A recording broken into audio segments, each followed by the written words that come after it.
आध्यात्म की दुनिया से सभी साधक यह जानते हैं कि यह आत्मा उस परमपिता परमात्मा उस परम पुरुष की अंश है। यह वास्तव में उस परमपिता की अंश है, तो इसमें बहुत अधिक प्रकाश है।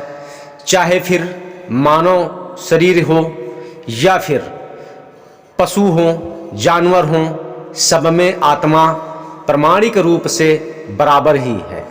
न किसी में अधिक है न किसी में कम है। चाहे नाली में पड़ा हुआ कीड़ा हो या फिर पेड़ पौधों में भी आत्मा सब में बराबर पाई जाती है। चाहे फिर देव योनि में हो या ऋषि मुनि हो, इन सब में आत्मा समभाव से पाई जाती है, किसी में भी कम और ज़्यादा नहीं है। यह जो प्रभाव देखने को मिलता है कि आत्मा किसी में कम है किसी में ज़्यादा है, किसी की द्रव्य दृष्टि शीघ्र खुल जाती है, किसी की द्रव्य दृष्टि खुलने में बहुत ही कठिनता लगती है और साधना करते करते लोग थक जाते हैं, हताश हो जाते हैं, लेकिन दिव्य दृष्टि नहीं खुलती है। जब सभी 84 लाख योनियों के जीव में यह आत्मा बराबर है तो फिर यह अंतर कैसा है, इसका कारण जानना है बहुत ही जरूरी है। इसका अगर कारण जान लेंगे तो बहुत ही अति सरल संभव हो जाएगा। इस संसार में जिसका जिक्र हुआ है वह सब कुछ है।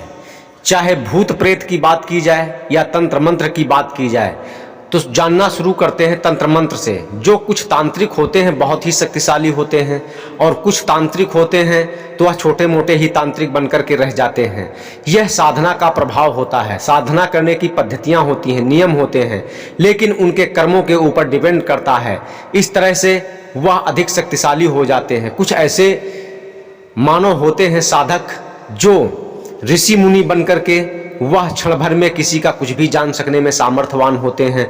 कुछ ऐसे तांत्रिक होते हैं जो किसी की कोई भी वस्तु बताने में सामर्थ्यवान होते हैं। कुछ ऐसे तांत्रिक होते हैं वह कुछ भी नहीं बता पाते हैं, ढोंग करते हैं और जनता को बहुत ही ठगते हैं, छलते हैं इस नाम से। तो यह सब कुछ जो अंतर पाया जाता है मनुष्य के कर्मों के आधार पर पाया जाता है। जिसका जैसा कर्म होता है कर्म के आधार पर उसके अंदर शक्तियां आती हैं। वह देवता जो है, देवता के अंदर भी वही आत्मा है। इस मनुष्य योनि में बैठ करके उसने ऐसी तपस्या की है कि वह देव योनि को प्राप्त हुआ है। जब उस देवता का पुण्य फल समाप्त हो जाता है तो वह भी फिर इस मृत्यु मंडल में आता है। जो जिस मंडल की साधना जैसी साधना करते हैं वह उसी मंडल को, उसी देवलोक को प्राप्त होता है। यदि ब्रह्मा जी की उपासना कर रहे हैं तो ब्रह्मलोक, यदि विष्णु जी की उपासना कर रहे हैं तो विष्णु लोक वैकुंठ लोक को जाएंगे, यदि शंकर जी की उपासना कर रहे हैं तो शिवलोक को, यदि आद्या महाशक्ति की उपासना कर रहे हैं तो वह शक्ति लोक को जाएगा। इस प्रकार से जो जैसी साधना करता है उस आत्मा के अंदर वैसा ही प्रभाव और प्रकाश शक्ति आ जाती है और उस लोक में उतने ही दिन तक वह वहाँ पर विचरण करता है, आनंद से मोक्ष की प्राप्ति करता है। और जैसे ही उसका पुण्य कर्म समाप्त हो जाता है वह फिर इस पृथ्वी मंडल पर आकर के फिर भोग योनि में चला जाता है। तो यह जितनी भी मानव शरीर को छोड़ करके यह मानव शरीर कर्म करने के लिए मिला हुआ है। इससे जो भी कर्म करेंगे वैसा ही उसको प्राप्त होगा। और ये बाकी जितनी भी योनियां हैं, चाहे जानवर की हों या फिर पेड़ पौधों की हों या कीड़े मकोड़े की हों या कीट पतंगों की हों, यह सब जितनी हैं भोग योनियां हैं। यह सब भोग के लिए प्राप्त हुई हैं। और जो मोक्ष योनियां होती हैं वह देवलोकों में जाकर के देव योनियां होती हैं। वह उतने अपने कर्मों का फल भोग करके फिर इस कर्म योनि में, मनुष्य योनि में भेजा जाता है।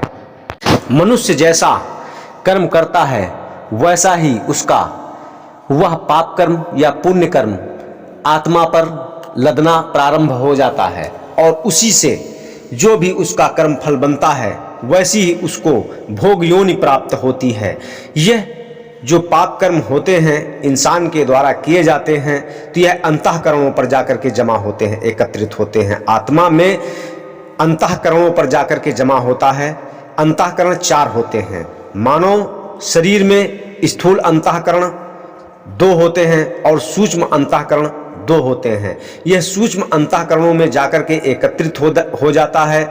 जैसे आप देखते हैं कि एक मेमोरी होती है, यह कोई जो पाप कर्म होते हैं यह पोथियों में नहीं लिखे होते हैं। यह एक ऐसा सिस्टम ही है परमात्मा का अंतःकरणों में। जैसे आप देखते हैं कि डिवाइस में एक स्वतः ही मेमोरी होती है, उस मेमोरी में एकत्रित हो जाते हैं। इसी प्रकार से अंतःकरण जो है, अंतःकरणों पर यह पाप कर्म जमा होकर के यह निरंतर कई जन्म जन्मांतरों तक चलते रहते हैं। उसी के अनुसार यह भोग योनियां निरंतर बदलती रहती हैं। जैसा कि आप सभी लोग जानते हैं, महाभारत में भीष्म पितामह 100 योनियों के पहले जो उनको जन्म प्राप्त हुआ था, वह किसी सर्प को एक कांटेदार वृक्ष पर फेंक दिया था। वह उसका परिणाम जो इस 100 जन्म के बाद में हुआ, वह बाणों की सैया पर। ऐसा ही निरंतर लगातार चलता रहता है। कई जन्मों का जो पीछे से आगे तक चलता रहता है, यह भोगना पड़ता है। उसी के अनुसार दुख, सुख, वियोग, प्रेम, रोग, विरह, वेदना, जो भी यह जीवन में घटित होता है, यह सब कर्मों के आधार पर, पिछले कर्मों के आधार पर, इस जन्म के कर्मों के आधार पर यह सब आगे प्रारब्ध बनता जाता है। लिखा भी हुआ है, यह जन्म होने के पहले ही प्रारब्ध बन जाता है। जैसा कि आप सभी लोग जानते हैं, शास्त्रों में भी लिखा हुआ है, पहले बना प्रारब्ध, पीछे बना शरीर। अब मैं सभी साधकों को वह गूढ़ रहस्य बताऊंगा। इसका विवेचन रामचरितमानस में तुलसीदास ने भी किया हुआ है। अब मोह भाव भय हनुमंता, बिन हरि कृपा मिले नहीं संता, ऐसा ही कुछ लिखा हुआ है। क्योंकि मैंने शास्त्रों का बहुत ही कम अध्ययन किया हुआ है, मैंने अधिकतर ध्यान साधना में ज़्यादा समय दिया हुआ है, इस वजह से मुझे शास्त्रों का अधिक ज्ञान नहीं है। तो कई करोड़ों जन्मों से कुछ ऐसी आत्माएं होती हैं, वह जो लगातार निरंतर पुण्य कर्म करती हुई चली आती हैं, उनको यह आध्यात्मिक दुनिया का संसार से अधिक संबंध होता है। उनको ऐसे ही योग संयोग होते जाते हैं, ऐसे ही लोग मिलेंगे, ऐसी ही संगति होगी, ऐसे ही सत्संग मिलेंगे और ऐसे ही गुरुजन मिलेंगे, जिससे वह इसी में गूढ़ता से घुसते हुए चले जाएंगे। जिस स्तर के वह पिछले जन्मों में भक्तियां की होगी, जैसे उनके पुण्य कर्म होंगे, उसी प्रकार से उनका ऐसा ही संगत मिलता हुआ चला जाएगा। और यदि बहुत ही गूढ़ साधनाएं, बहुत ही रहस्यमयी साधनाएं, घनघोर साधनाएं यदि की हैं, तो फिर ऐसे सद्गुरु की प्राप्ति होगी, जो वास्तव में उस परम पुरुष, परम चेतन, परम सत्ता में लीन करने के लिए गुरुमंत्र प्राप्त होगा। अन्यथा वह जितना प्रयास करेंगे, जो निचले स्तर की भक्तियां की हैं, वह कभी भी ऐसे गुरु से संपर्क नहीं कर पाएंगे। कुछ ऐसे वियोग हो जाते हैं या ऐसी कुछ समस्याएं आ जाती हैं, वह कभी भी नहीं पहुंच पाते हैं। यथासंभव मैंने जीवन में ऐसा बहुत बड़ा अनुभव किया हुआ है। मैं कई लोगों को अपने ऐसे महान गुरुजनों के पास ले जाने के लिए प्रयत्न किया, लेकिन वह नहीं पहुंच पाए। वह भरसक प्रयास करते रहे, लेकिन नहीं पहुंच पाते हैं। यदि ऐसा कोई पुण्य फल उनके पास, महापुण्य फल एकत्रित भी होगा उनके दर्शन प्राप्त करने के लिए, तो पहुंच भी जाएंगे, लेकिन वह भक्ति उनके समझ में ही नहीं आएगा। जैसे क्लास 5 का बच्चा, अगर उसको ग्रेजुएट प्रोफेशनल अगर पढ़ाई कराने लगेंगे, तो उसको कहाँ समझ में आएगी। तो जो ऐसे गुरु के शरणों में पहुंच जाते हैं, या फिर ऐसे जो गुरु होते हैं, जो सिद्ध पुरुष होते हैं, यह वही जागृत आत्माएं होती हैं जो करोड़ों जन्मों से ऐसे पुण्य कर्म और ऐसे महान साधनाएं करती हैं। इनकी जो आत्माएं होती हैं, इनके शरीर से प्रकाश तो नहीं दिखता है, लेकिन उनके व्यक्तित्व में अवश्य दिखता है, और वह क्षण भर में कुछ न कुछ कर दिखाने में पूर्णतः सक्षम होते हैं। और जनमानस, साधारण जनमानस उनके पास जाकर के अपनी समस्याओं का निराकरण कराता है, जाते हैं, पूछते हैं और अपनी समस्याओं को बताते हैं। ऐसे जो संत मुनि होते हैं, वह क्षण मात्र में उनकी समस्याओं का समाधान कर देते हैं। लेकिन उनकी जो आत्मा है, वह मनुष्य शरीर में प्रकाश नहीं दिखेगा, लेकिन आंतरिक दृष्टि से, दिव्य दृष्टि से देखा जाए तो उनमें महान प्रकाश का एक पुंज, प्रकाश पुंज दिखाई पड़ता है। यह वही साधक देख सकता है जो साधना में लीन रहता है, और वह भी सिद्ध पुरुष है, तो वह एक दूसरे की आत्माओं को देख सकते हैं, उनकी आत्मा का प्रकाश भी देख लेते हैं, और यह भी देख लेते हैं कि किस मंडल तक, कहाँ तक इसकी पहुँच है। और यह ऐसे संत महात्मा कभी भी किसी भी प्रकार का कोई चमत्कार नहीं दिखाते हैं। अपने को दुनिया के सामने ऐसा प्रस्तुत करेंगे कि वह अज्ञानी हैं। वह दूसरे से जानने का प्रयत्न करेंगे, जिज्ञासु बने रहेंगे और अपने को सदैव निम्न बताएंगे, अपने को छोटा बताएंगे, दीनहीन बताएंगे। ऐसे जो साधु संत होते हैं वह सब कुछ जान लेते हैं। उनको किसी भी प्रकार का जो भी शास्त्र का ज्ञान होता है, उनको किसी भी बुकों को पढ़ने की आवश्यकता नहीं होती है। वह आंतरिक दुनिया में घूम करके ऐसा दिव्य आध्यात्म ज्ञान प्राप्त कर लेते हैं जो आत्मा को जान लेता है।